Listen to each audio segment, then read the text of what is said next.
Hello, Thrivers. Heather here with High Thrive Coaching. Oh my goodness, I just have my heart full today. I am really grateful for you. I'm grateful for this group and this incredible work that we are doing in the world. I just got an email from another family that is now reconnected and working on their relationship, restoring their marriage. And that, my friend, is what it is all about. And I was just looking at their journey, and I was looking at when this client first came on with us and how much pain they were in.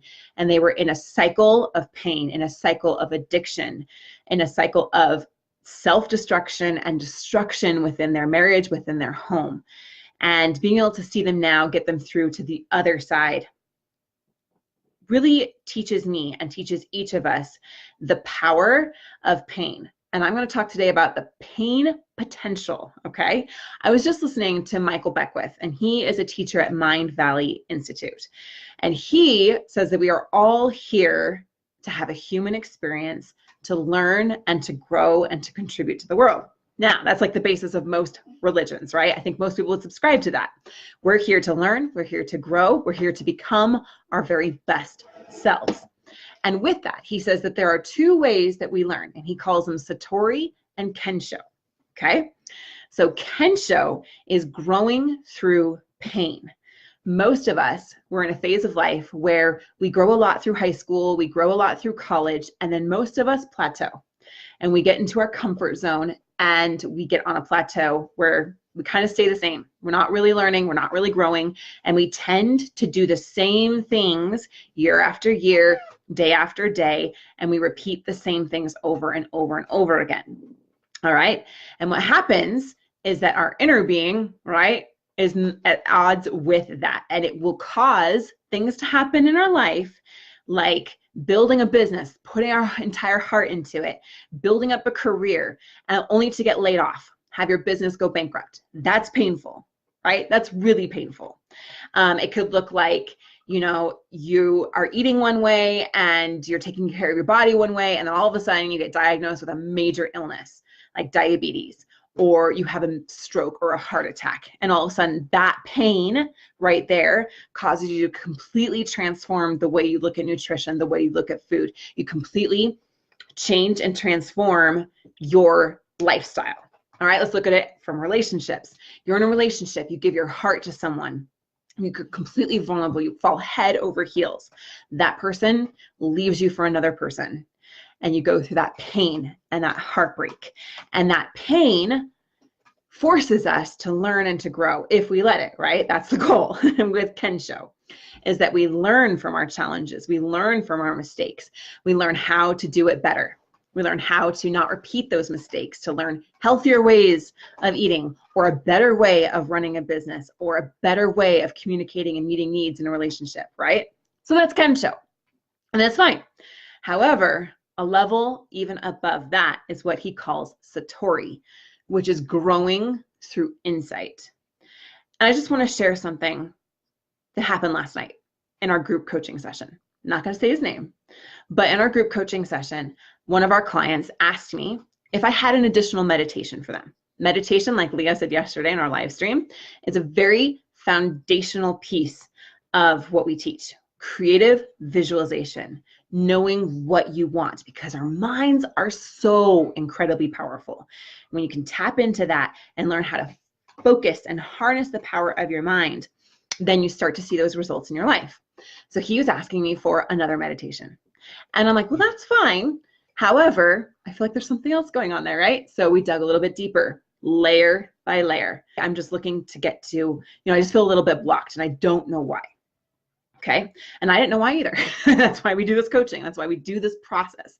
So guiding him through the process, recognizing that the reason why he felt blocked, we always rate ourselves on those limiting beliefs. If you've ever gone through my Limiting Beliefs 101 training, you'll know what I'm talking about. It's here in the group.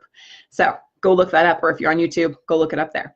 So our limiting beliefs, we rate ourselves on a scale of 1 to 10. I'm not worthy. I'm not good enough.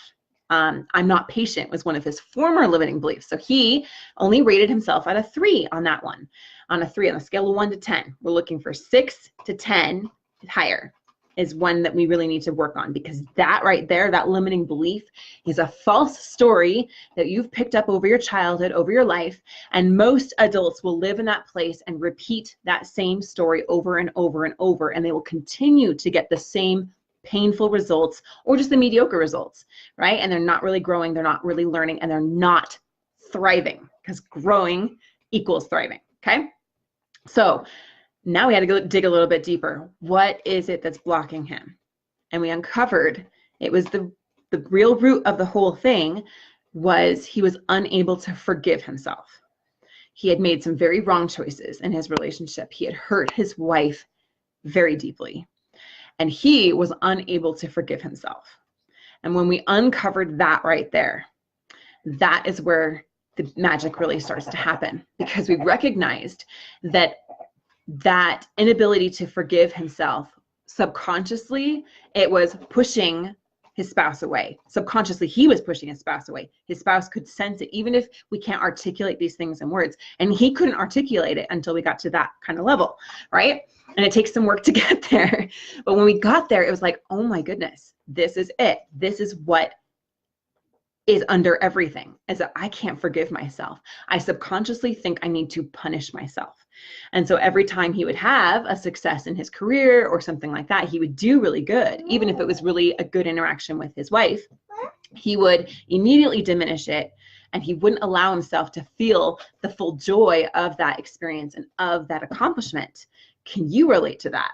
Let me know in the comments. Does this resonate with you? Or do you know someone who does, right? We each have our own different limiting beliefs. So I'm using his as an example to show you the scope of what's possible here, okay? So subconsciously, he's pushing away the things that he wants. He feels like he needs to punish himself. He thought logically in his conscious mind that he needed her forgiveness.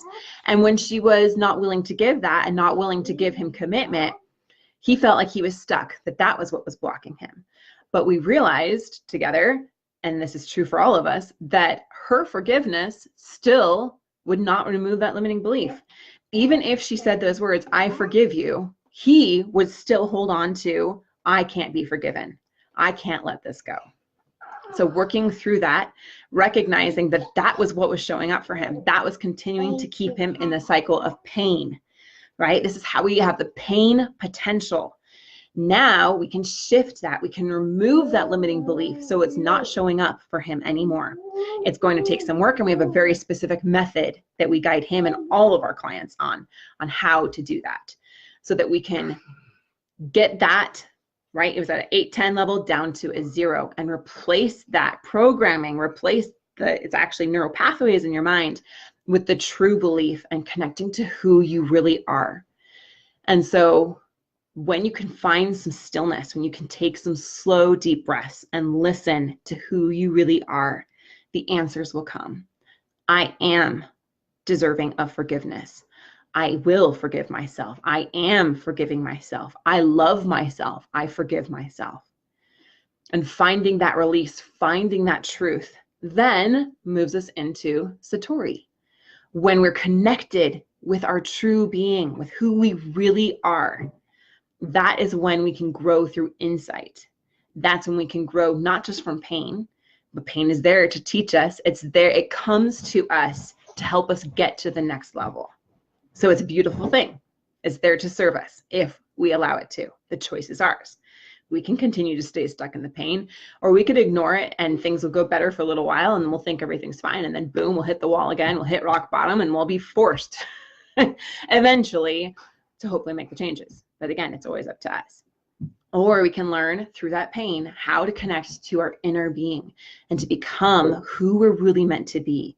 And then when you're in that state and you are connected to who you really are, the truth of who you really are, then you're able to learn through Satori, which is growth through insight.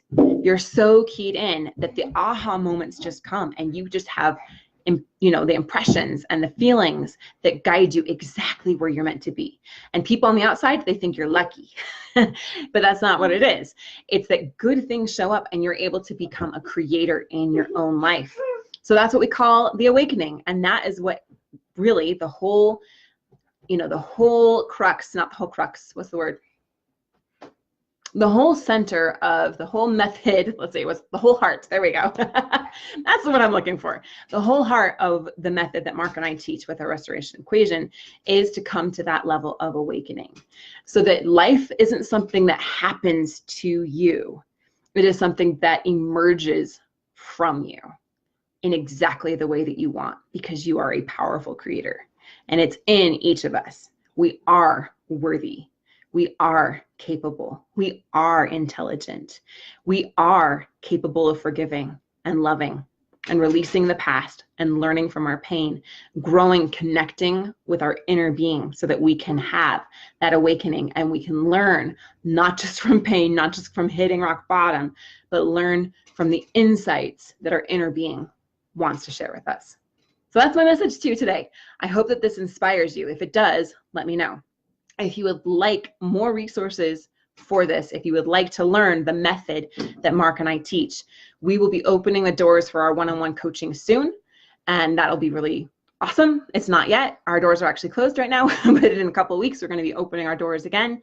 And if you are not yet a member of our relationship reboot course, I encourage you, with all the love in my heart and all the gratitude and just gentleness and ease, because it's your choice and it's okay. But if you want a path, if you want a proven method to help you get there, if you want to understand yourself better, if you want to remove some of those limiting beliefs that are keeping you stuck in a cycle of pain, then I invite you to come and learn with us, and let's do it together.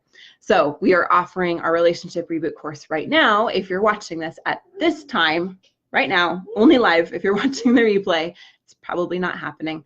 But I just wanted to let you know we are offering a limited time promotion. So if you want to get in on that and join our relationship reboot course with our powerful community of other people on a journey of awakening in themselves. So many times we think it's about the relationship, we think it's about saving the marriage, and it's not that it's not about that, but it's truly about learning to become who we really are, and learning the process of awakening within ourselves to discover who that is, and let everything else, all those limiting beliefs and all of those painful experiences, just fall away like dead, lifeless skin, like old scales. We're just shedding it off of us and letting the true us emerge in a beautiful and new and powerful way. So if you are interested in that, then let's say awakening. That'll be the word that I'd like you to use, awakening. And then I'll send you the link to that limited time promotion. So I appreciate you. My heart, my love, my appreciation goes out to you. Thank you, Kimberly. Oh yeah, it was so great. Spyro, Kimberly, awesome. Wiz Bobby. I'm not sure if that's your name, honestly. Some people combine their names, but Sharon, thank you very much for joining me. My heart, my love goes out to you. You guys have a great day, and we'll talk soon.